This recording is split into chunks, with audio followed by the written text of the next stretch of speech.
2021 is and was a great year. It came with its own valleys, and if you saw my Instagram post at all, just things that I feel every year brings. I think we have this misconception that a new year is going to bring just the most amazing things and nothing's going to go wrong. And so, which I believe we can have better years than others, but I think each year brings its own set of valleys that we have to get through, and as well as mountaintops. And so just wanted to review this year. I have been completely just blessed and just, I think, favored by the Lord this year. There's been a lot of stretching moments. There's been a lot of opportunities. There's been a lot of silent moments with the Lord. And I think 2021 was a year of change. We started the year with a newborn. I think Luca was only October, November, December, like 3 months in January 2021. And then we decided to sell our home, and then we sold, and then we moved, and we are still in this process of building. And to me, that's just a lot of change. There was also just, I think, internal changes that were happening. I did not realize that motherhood was going to be very difficult for me, adding a third child. I don't know if that's just me or if any other parent can attest to baby number 3, but I think it was probably the hardest year for me in the parenting category, because I felt like I could not find a rhythm, and it was really difficult to balance work and family life and just ministry in general, with trying to figure out a rhythm with Luca. We call him our wild card because that's what he is.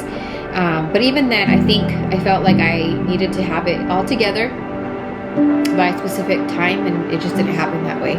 So moms, have grace on yourselves if you're having baby number 3 or just a brand new baby. But I think too, 2021, I went back to school. I started grad school, a master's in mental health for professional counseling. And so that was amazing. It was a good semester, although it was a little difficult to, again, find balance and rhythm and find time to study. By the grace of God and my family, so thank you for my family, my mom, my mother-in-law, and just sister-in-laws and my sister. I literally takes a tribe to raise your kids sometimes. I know not everybody's fortunate to have that, but I'm very blessed and grateful. So thank you guys. You got me through my first semester. But even moving forward, there's a lot of just internal things that God was doing in me, and a lot of moments of just desperation spiritually of God, what are you doing? I think I lacked knowing particular things, and I think it wasn't until maybe September where one of my best friends, Gabby, just kind of the light bulb went off. And this is me being very transparent. As a pastor, I think even as a mother, as a wife, I think I was just struggling in 2021 with just not feeling like content in certain things, or just feeling like something was off. And I thought there was something wrong with me. Why am I not loving my job? Why do I not love this season? Just different thoughts that were going through my mind. And I felt like God was going to take me in a completely different direction. And honestly, it took one of my best friends who has known me for a couple years already to just pinpoint, like, hey, Brandy, you just need new vision. And as soon as she said that, it's like a light bulb went on. And I'm like, yeah, I do. So a couple of things that she brought to my awareness. I turned 30 this year, So she said in the past 10 years, you have pretty much completed all the goals you had set, and God has already allowed you to do so much. Things that you've desired 10 years ago have come already to fruition. And and pretty much she was saying like, you have no vision because you've done everything that you wanted to do. And I think sometimes we don't think back on how much God has done in our lives. 10 years ago, I was 20. I got engaged to now my husband. I had no children. I was still, I was in my last year of getting my bachelor's degree in social work. So I was a college student. I was interning, and I was not at the church I'm at now. And I had already started ministry by myself on the side. And so through those 10 years, God has done a lot. I obviously got married. I have children.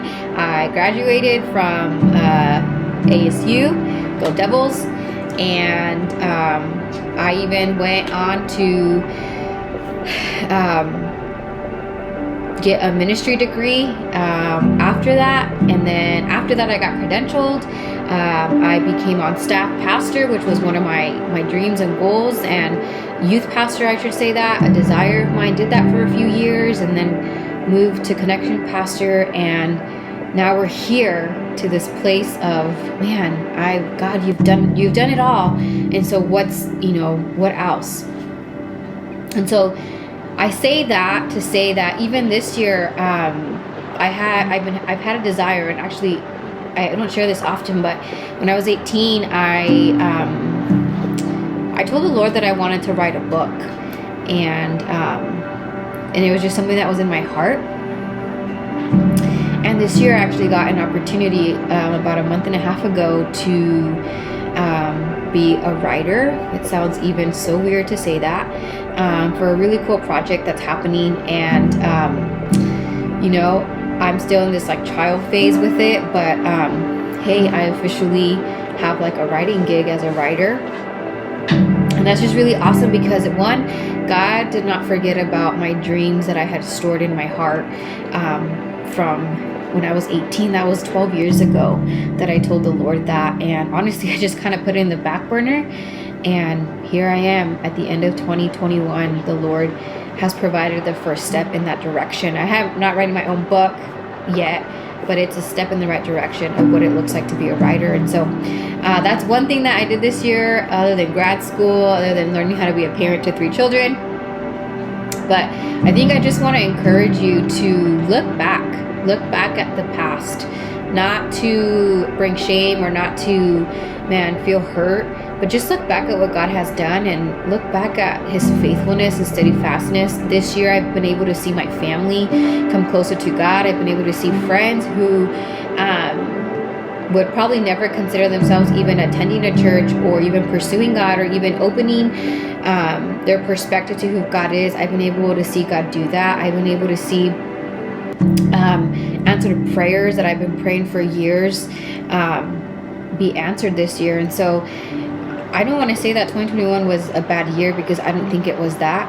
I think it was just a year, and it was a year where God was able to pluck things out, where God left me in a space of just trying to figure out myself. I think that sometimes we want God to quickly fix something, but we lose the meaning of what he's trying to do when he does that.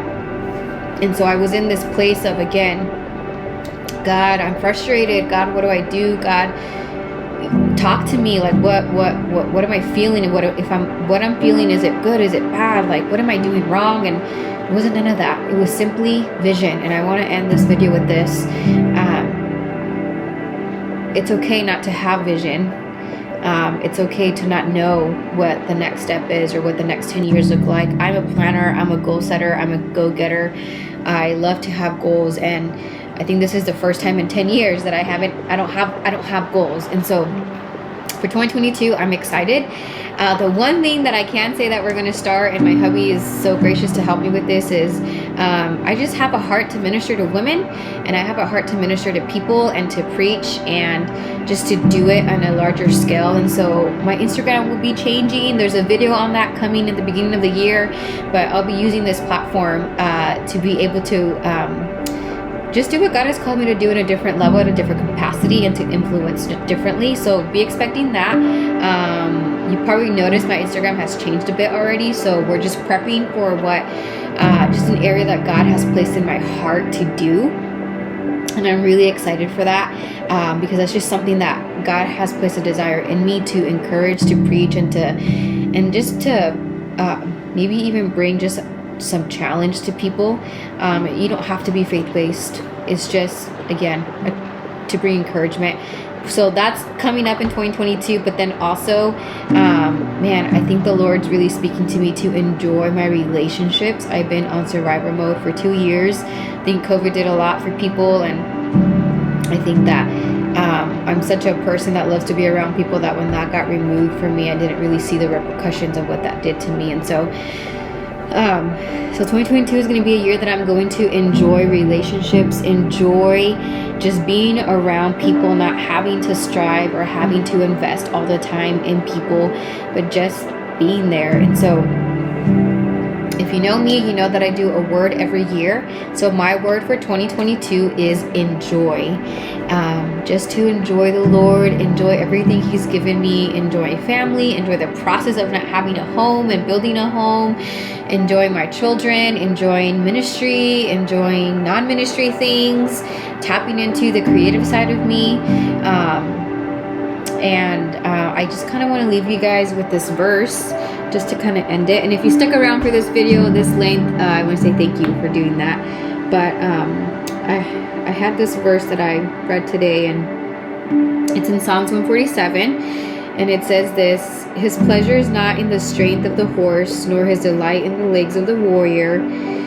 The Lord delights in those who fear Him, who put their hope in His unfailing love. And I think if I learned anything this year is that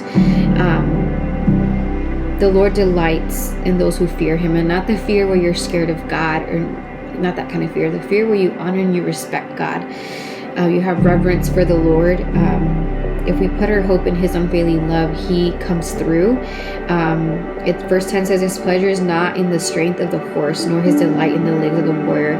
Basically, like, we cannot, in human form, we cannot rely on ourselves or on other people, or humanly just our strength. We have to be able to find delight in the Lord, to find delight in what God is asking us to do, in the things that He's given us. And I just hope that if you haven't just evaluated your year yet, man, don't just jump in like, I need a new year, that's it, I'm done. Like, man, just evaluate. Like, there's some good things that probably happened in 2021, even in the midst of all the ugliness. And just remember that delight in the Lord, fear Him, which means just honor and respect Him, and don't rely on our own strength. And so I hope you guys have a great New Year's Eve. Be safe, and man, let me know what your word is for 2022.